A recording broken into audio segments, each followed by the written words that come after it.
the receptivity is part of my question, is that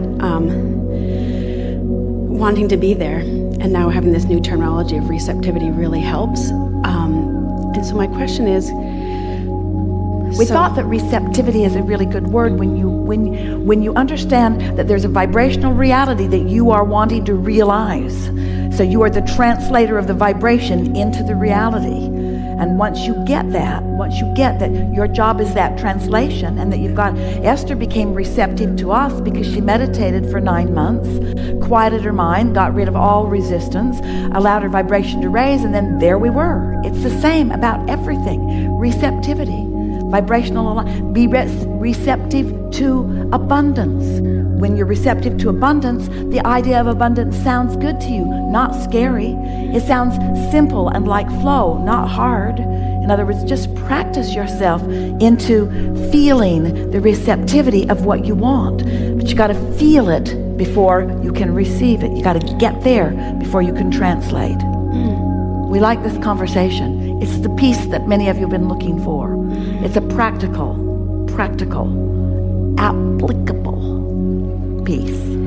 So my question is, when a thought comes in, when I receive a thought, when I am receptive to a thought, does inspiration always come from source? Is it always in the positive aspect? Well, when it comes, you can tell by the way it feels, whether it's from source or, because you can be receptive. Law of attraction makes you receptive to anything on that vibe. So you can get worried about something and people start calling you about it.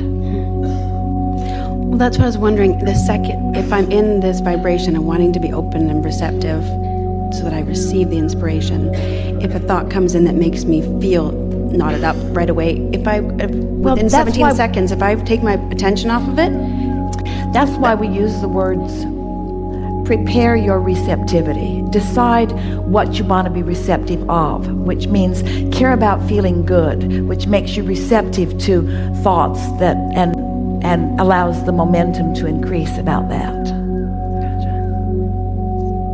We've teased you. We say you can feel whether it's coming from source or whether it's your mother.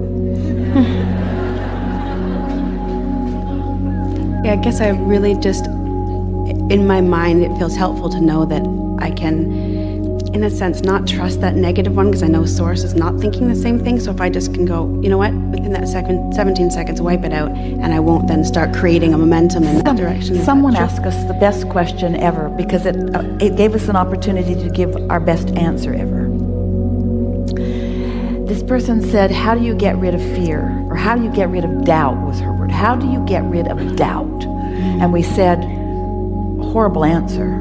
We said, you get rid of it before it starts, which is just totally annoying. Because if I've got it, how do I get rid of it? Well, you get rid of it before you got it. But there's such power in that answer, because once you have enough momentum going, because you've been receptive enough that you are translating something into thoughts that feel uncomfortable, there's usually enough momentum going that unless you catch it really early, trying to not think it is just going to cause you to think it all the more. There's a war against poverty, a war against drugs, and a war against crime, and a war against terrorism, and a war against all of those wars are getting bigger and bigger and bigger and bigger, because that's the way law of attraction works. And so it's a better approach to acknowledge that when you sleep at night, momentum stops, and when you wake up in the morning, you can begin it where you want to, and that it's logical that you would begin it in this naturally high, pure, positive vibration. So if we were standing in your physical shoes, we wouldn't work too hard at trying to stop ourselves from, I wasn't going to think about that. What? That thing that I keep thinking about. I'm not going to think about that anymore. What? That thing that I'm not going to think about anymore. Well, what thing? Well, I wasn't going to talk to you about it, but that's that thing that I keep thinking about. Well, I'll tell you a little bit about it. It's that thing. It's that thing.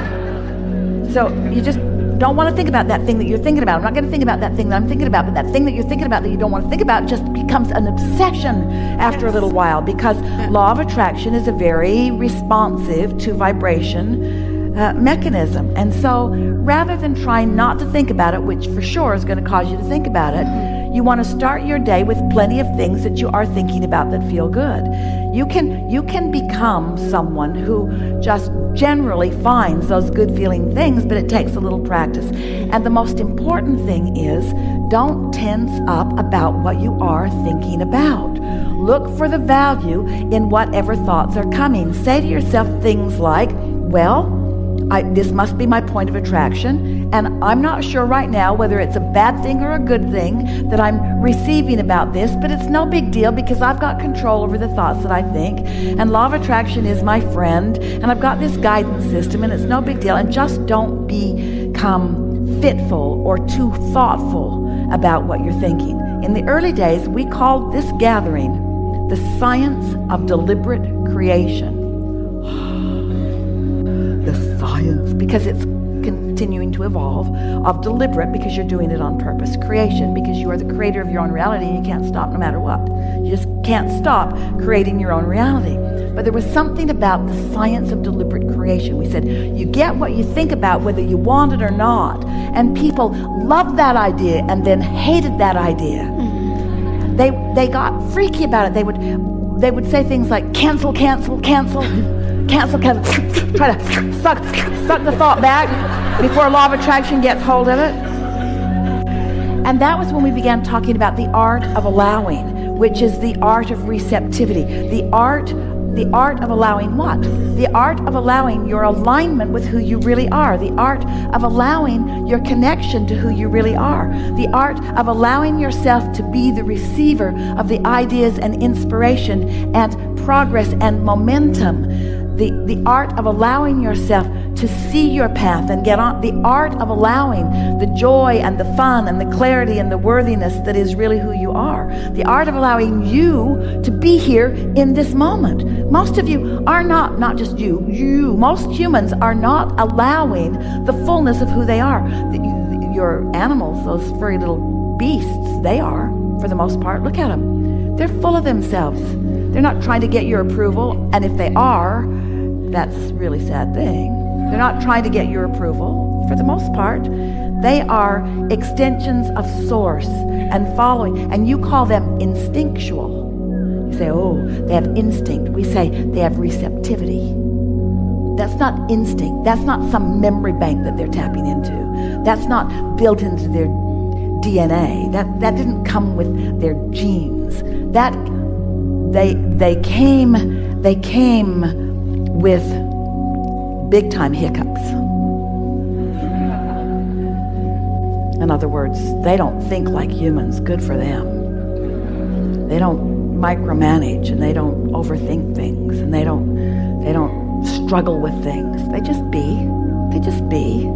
They just be in the most receptive mode that they can be in most of the time. You have the privilege of being around some of them, especially those in the wild. Those are the best. They're not trying to get your approval. Esther went up to the top of the treehouse, face to face with a fox. She said, hey. Fox said, hey. Esther said, what are you doing up here? The fox said, what are you doing up here? Esther said, I'm going to leave you to your treehouse. The fox said, that's just the way I thought it would come down.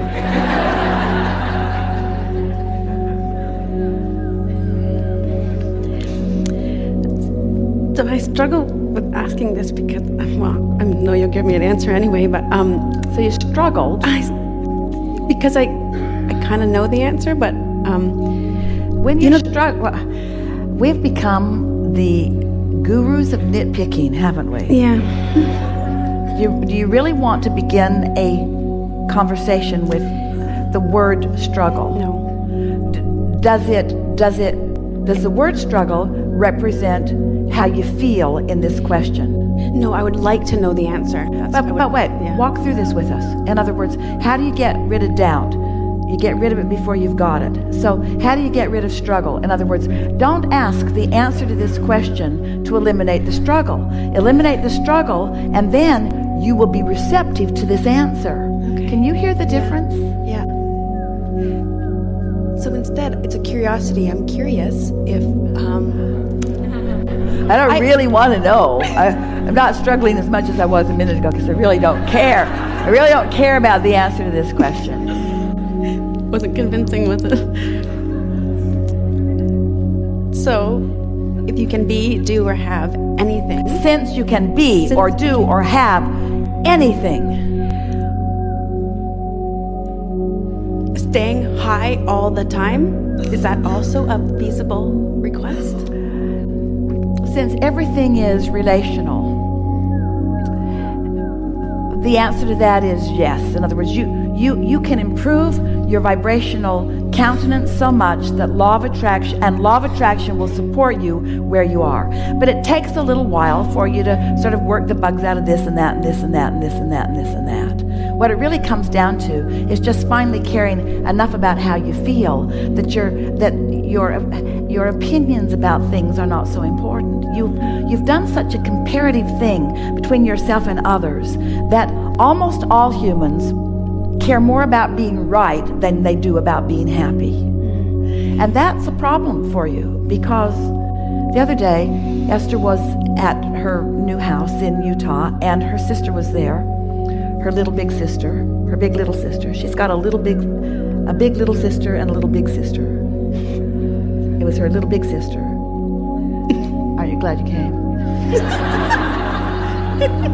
And a bouquet of flowers had been delivered, and Esther was trying to move them to another place. They were very heavy. It was a very large bouquet, and it was very heavy. And Esther said, part of it is this glass vase, and she set it down on the table, clunk. And her sister said, it's not glass, it's plastic. And Esther said, no, that's glass. And her sister said, no, it's plastic. And Esther clinked her ring on it. Glass. That's plastic. Esther clinked her ring. Are you kidding me? Esther clinked her ring on it again. That's clearly a glass vase. No, it's plastic. It's plastic. Esther went into the other room looking for something plastic. Brought the plastic and gave a comparison. Plastic, glass. Plastic, glass. Her sister is still insisting that it's plastic. It took everything Esther had not to just go glass. Sort of came to her, why did it matter? Why did it? And the reason that it matters to you is because you've been living life. You've been collecting data. You've been coming to conclusions, and law of attraction has been making reality out of what you believe. So you've come to believe that you are right. And there's this comparison about what the others are thinking and what the others are doing that serves you in the sense that it gives you the contrast and causes you to identify what you want. But if you could make this one decision today, I no longer care about being right, but I really, really care about feeling good. I care about feeling good. And then you just begin sort of sifting through things one thing at a time, one experience at a time. As you have negative emotion, and then you soften your thought until the negative emotion subsides. You make every situation unconditional, because alignment trumps everything. So you no longer care about being right, because really you're not being measured against all of the other righters and wrongers in the world, and then you're being rewarded based upon your degree of rightness. Ooh, where do you get this stuff? You are pure positive energy, focused here and now, allowing a little bit or a lot of all that you are to explore and receive the perfection of this moment, you see. So what were you talking about? I think I got that now, for sure. And in relation to that, that is a wonderful thing that I've been able to learn more and more through your teachings, letting go of trying to be right. But in one instance where it feels good to be right is when I'm in alignment. My decisions, for me, only me personally, they feel so right, because, and it's so clear. Because what the true definition of rightness is clarity. And what the true definition of clarity is alignment. And what the true definition of alignment is in sync with broader perspective, who knows the big picture, who knows the whole of everything. Yeah. When you've got that kind of clarity going on, doesn't that feel wonderful? Absolutely. Ambivalence is so annoying. Clarity feels so good. Yeah, absolutely.